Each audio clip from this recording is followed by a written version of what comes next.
L'Afrique doit envoyer des missionnaires ici. C'est ici qu'on en a besoin.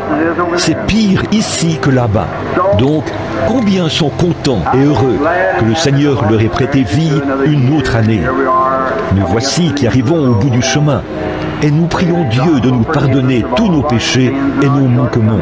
Maintenant, j'aimerais dire ceci avant de commencer. Je souhaite à tous et à chacun de vous une nouvelle année des plus remplies de succès, de bénédictions et de santé que je puisse vous souhaiter. Que Dieu soit avec vous. Puissiez-vous prospérer à la fois physiquement, spirituellement, financièrement et matériellement. Ne condamnez pas le pécheur. Ayez pitié de lui. Allez, qu'il fume sa pipe, qu'il boive son alcool, qu'il fasse sa partie de cartes. C'est là qu'il trouve son plaisir. Ne le blâmez pas.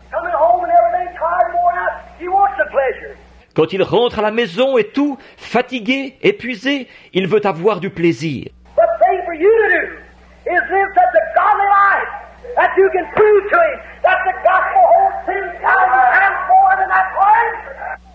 Ce que vous devez faire, c'est vivre une vie tellement sanctifiée que vous pourrez lui prouver qu'il a 10 000 fois plus à retirer de l'Évangile que de ces choses.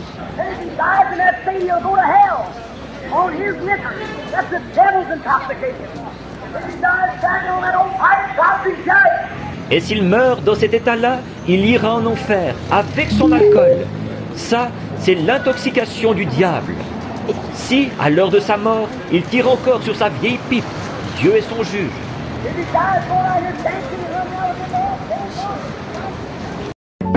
Vous n'avez plus à être ravagé par le péché. Vous n'avez plus à livrer vos membres au péché, de boire, de fumer, de jouer à des jeux d'argent, de dire des mensonges. Vous pouvez être honnête, juste et droit. Et Satan ne peut rien y faire. Parce que vous avez saisi une corde de sécurité qui est ancrée dans le rocher des âges. Aucune secousse ne peut vous en détacher, aucun vent ne peut vous en détacher, rien du tout, pas même la mort elle-même ne peut nous séparer de l'amour de Dieu qui est en Jésus-Christ. Voilà ce que le calvaire a signifié. Les hommes qui étaient dans l'esclavage ont été libérés. Les hommes qui autrefois vivaient dans la crainte de la mort peuvent ne plus craindre la mort. Un homme qui désire ardemment une cité dont l'architecte et le constructeur est Dieu peut s'engager sur la grande route et tourner sa face vers le ciel. Nous devrions être occupés à chaque instant à essayer d'amener des gens à Christ. Nous devrions être des pierres vivantes. Nous ne devrions jamais être paresseux comme nous le sommes. Nous allons à l'église et nous voyons le Seigneur Jésus faire quelque chose ou nous bénir d'une manière spéciale. Et ensuite nous repartons en disant « Très belle réunion ». Or, la prédication de la parole, nous y prenons plaisir.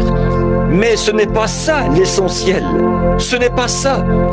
Nous ne devrions pas adorer le Seigneur seulement après la prédication de la parole, comme nous le faisons d'habitude, juste l'adorer. Ça, c'est merveilleux, mais nous devrions l'adorer à chaque heure de notre vie. Quand nous sommes au travail, nous devrions l'adorer.